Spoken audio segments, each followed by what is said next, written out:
Okay, kita nak tengok seterusnya. Okay, bila ada pengaturcaraan, kita mesti perlu kenal apa itu algoritma, pseudocode dan carta alih. Okay, kita tengok yang pertama. Algoritma ialah satu urutan langkah-langkah untuk menyelesaikan suatu masalah atau melaksanakan tugasan. Okey, algoritma boleh dijelaskan melalui dua bentuk penulisan iaitu pseudocode dan carta alih. Okey, kita tengok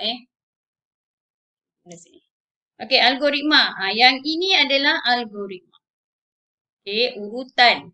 Nampak? 1, 2, 3, 4, 5, 6, 7 itu adalah urutan langkah-langkah untuk menyelesaikan masalah atau melaksanakan tugasan. Okey, dalam ni masalah dia nak menyemai. Okey, dia nak menyemai pokok. Okey, nak buat semaian pokok. Okey, yang ini adalah algoritma.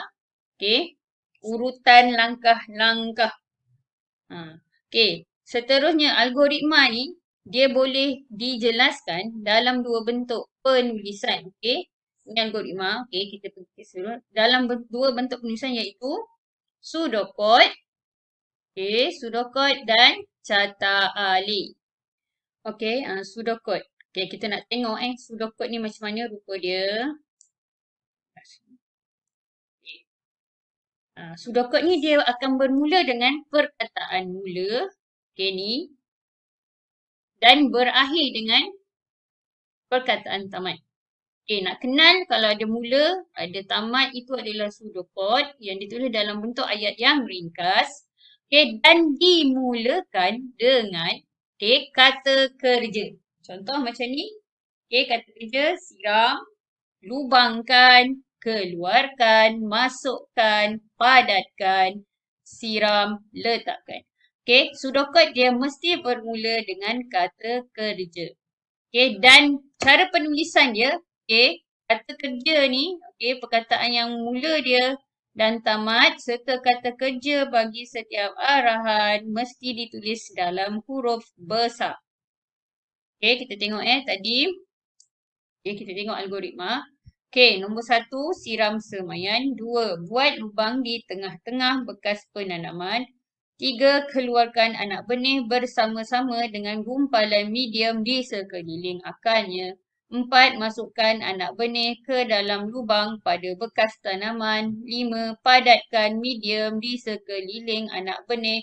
6, siram anak benih yang ditanam. 7, letakkan anak benih di tempat yang teduh sebelum dipindahkan ke lokasi sebenar.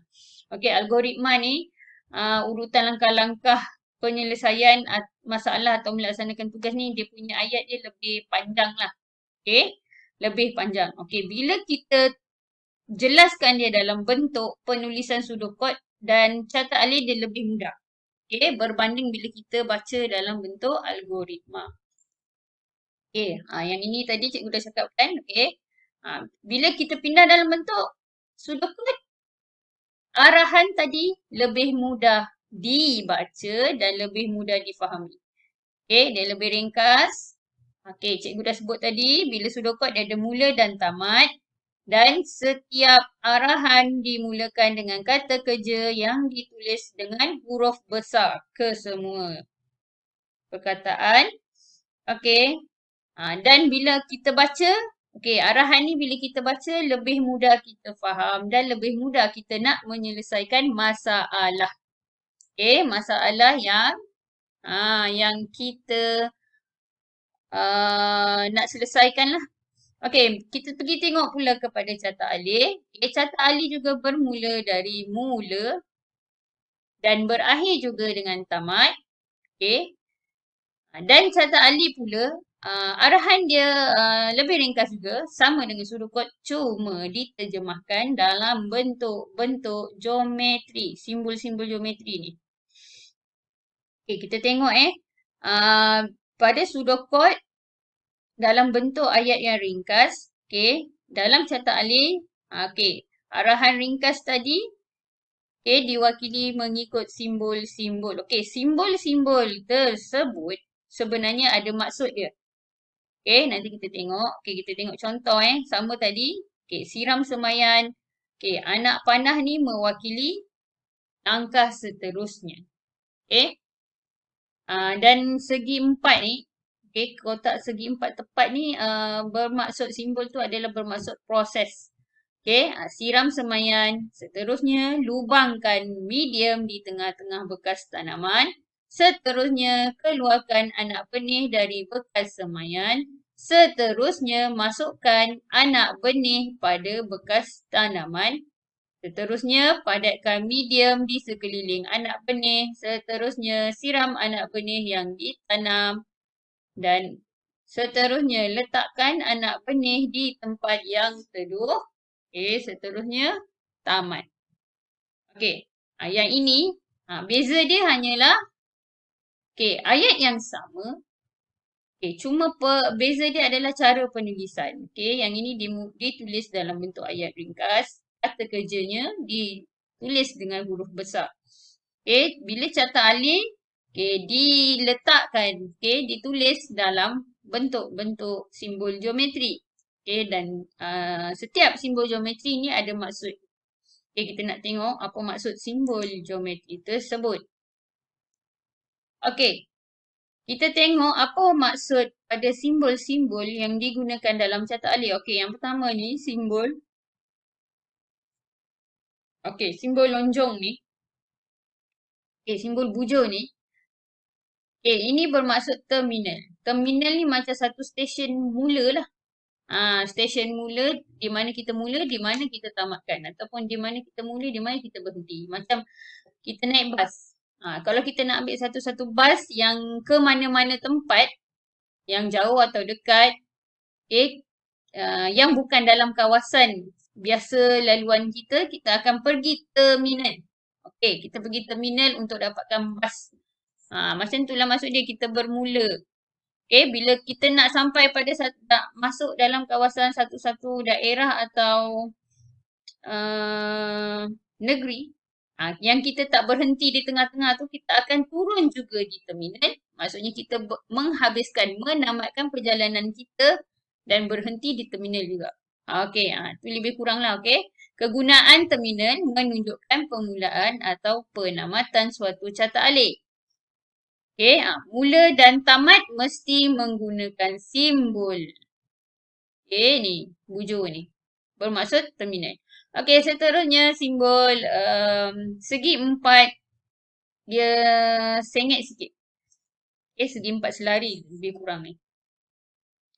Okey, yang ini adalah maksud kepada input atau output.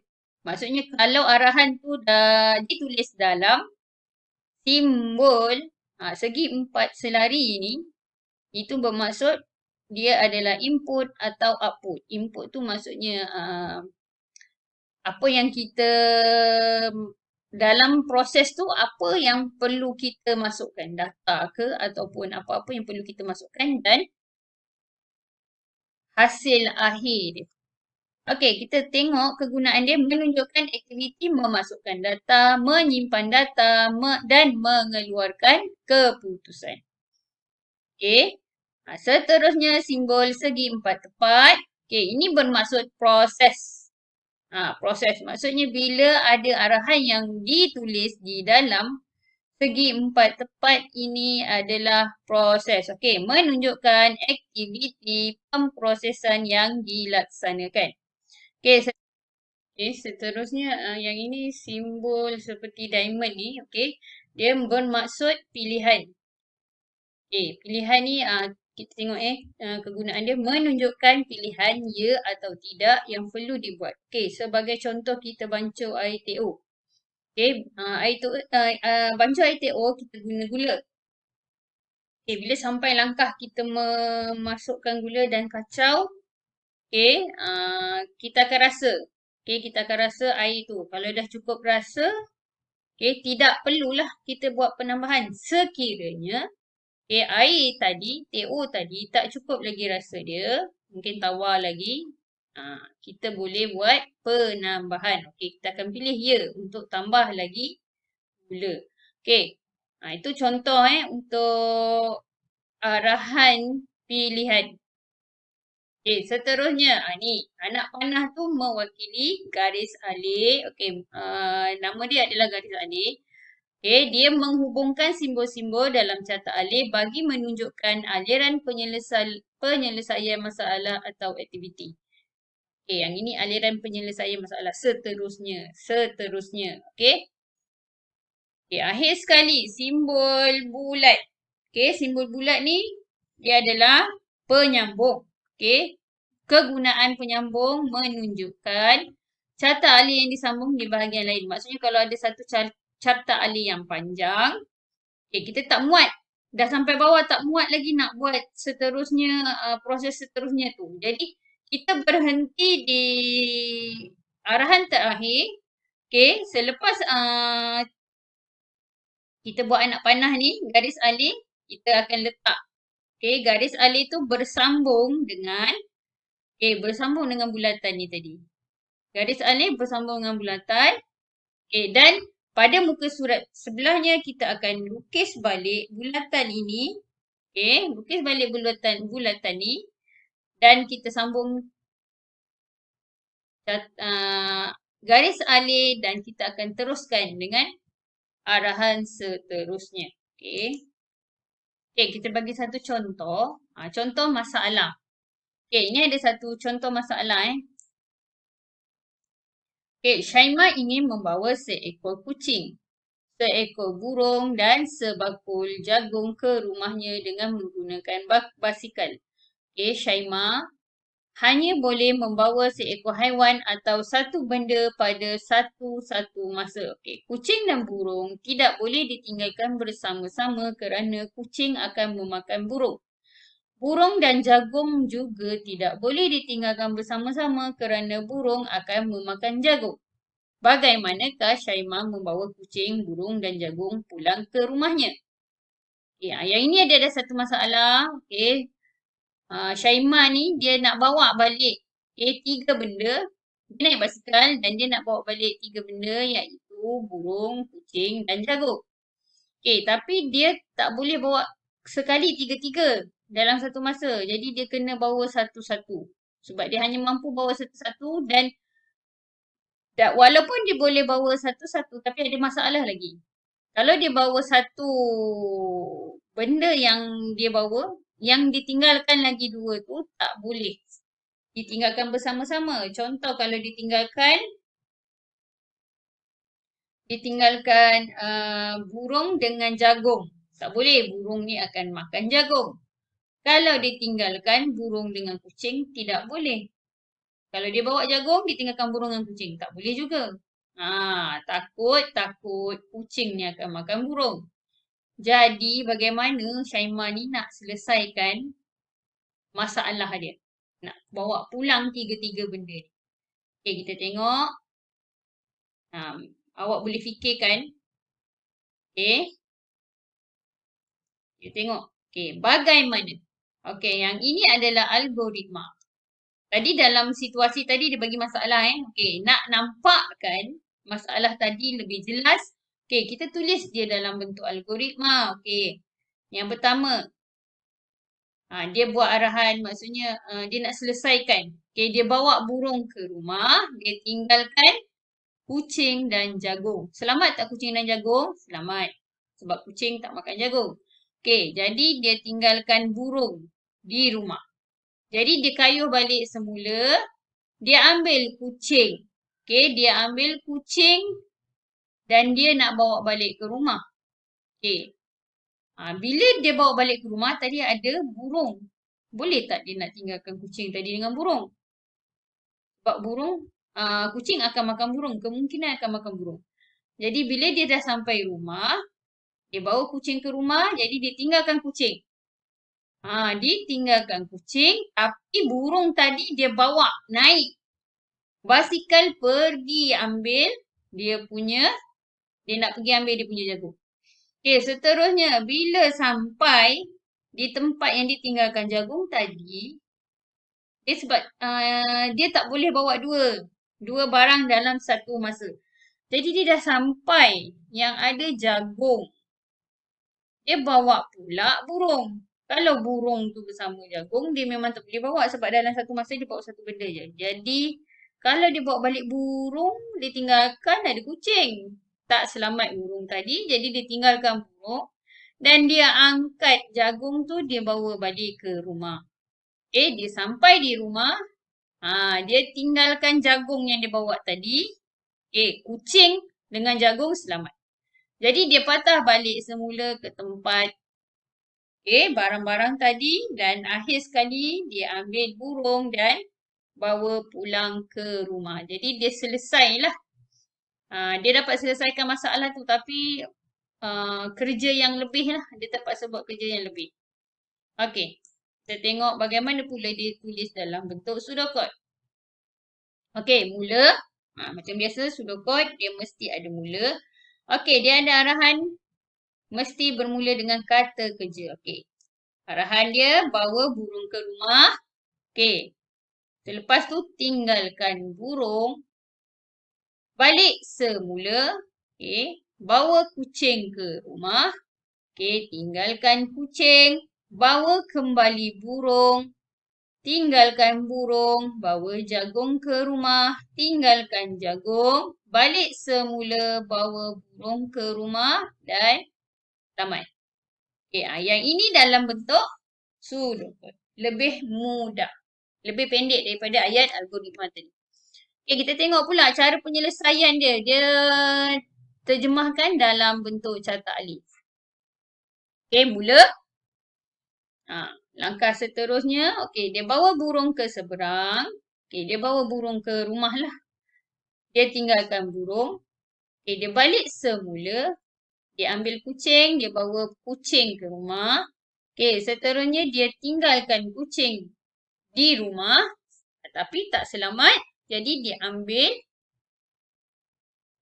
ambil semula burung. Bawa kembali burung. Yang ini arahan dia salah. Tersilap tu. Salah typing. Dan dia tinggalkan burung. Dia bawa jagung ke rumah. Seterusnya dia tinggalkan jagung. Dia balik semula ke tempat tadi. Dan dia ambil burung bawa ke rumah. Akhirnya tugasan dia tamat. Ini contoh cara penulisan pseudocode dan catak alif. Kita tengok ni dia nak buat penambahbaikan pseudocode dan catak alif. Bila tengok tadi arahan dia terlampau panjang kan. Banyak. Jadi bila dinilai, dia dah tambah baik. Kita tengok. Dia dah pendekkan sikit lah arahan tadi. Mula. Bawa burung dalam sangkar ke rumah. Tinggalkan burung. Balik semula. Bawa kucing dalam sangkar ke rumah. Tinggalkan kucing. Balik semula. Bawa jagung ke rumah. Tamat. Dekat sini dia tak ada ulang. Maksudnya bila dia bawa balik kucing, dia terpaksa ambil burung bawa pergi sana balik. Tak ada. Sebab dia dah selesaikan dengan dia buat penambahbaikan. Burung tadi dia letak dalam sangkar. Dan kucing tadi juga diletak dalam sangkar. Jadi masalah dia selesai. Dia tak perlu berpatah balik 2-3 kali. Lebih panjang perjalanan dia. Dia selesaikan dengan meletakkan burung di dalam sangkar dan kucing juga diletakkan di dalam sangkar. Kita tengok seterusnya. Penilaian dan penambahbaikan untuk catak alif. Sama juga. Bawa burung dalam sangkar ke rumah. Maksudnya dia dah siapkan. Burung tu masuk dalam sangkar. Lepas tu dia tinggalkan burung dalam sangkar. Dia balik semula. Bawa kucing dalam sangkar ke rumah. Tinggalkan kucing dalam sangkar. Balik semula. Bawa jagung ke rumah dan tugasannya tamat.